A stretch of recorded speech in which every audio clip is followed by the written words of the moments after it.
kaibigan. Wala pa naman ako kung bakit sa mga utang ko. Mababayaran ko din yun. Yung beses nang sinabi yan, paulit-ulit ka na lang. Alam mo naman yan, di ba? Ang pinakaayaw namin. Nandito ako ngayon. Pangako sa susunod na linggo, babayaran ko yung mga utang ko sa'yo. Kaya naman sa susunod na linggo. Maraming beses na namin narinig yan. Titimpi lang kami sa'yo. Ako namang miyembro kami ng malaking gang dito, di ba?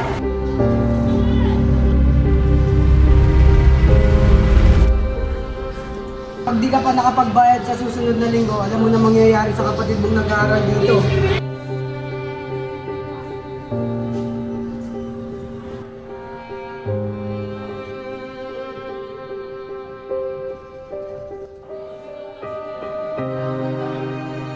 Ang tutulong ko ng parang pakalo pa sa'yo.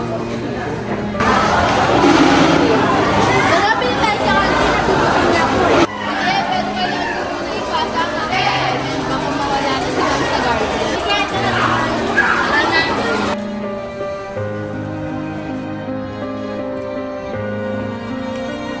Wala, nawawala yung wallet ko.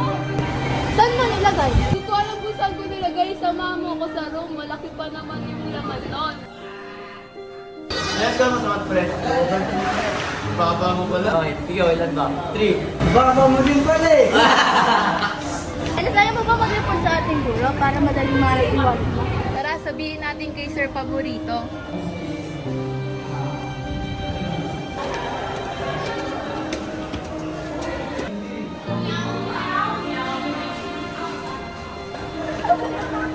Sir, nawawala ko yung wallet ko.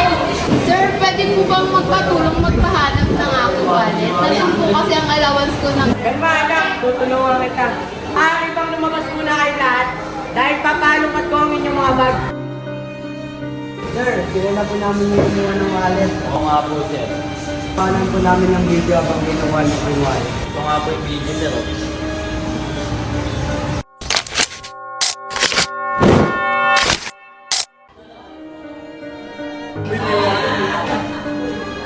Hindi na, sa klase ko ba?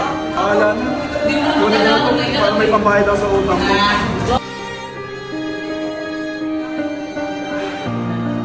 Pakalis naman ka, may makakita ko sa akin. Wala niya, sumama ka sa akin sa faculty. Pasensya na sir, kaya ako nagawa yung bigay lang po ako. Sir, may sasabihin po ko. Hindi lang po dahil sa pagbubugbog ng dalawang kaklase ay hindi nakukunin yun. Ito po, may video po ako. Ito po sir, may video po ako ng ginawa ng dalawa. Eh, tatlo, sumama kayo sa akin sa kaidan, mag-usap-usap tayo.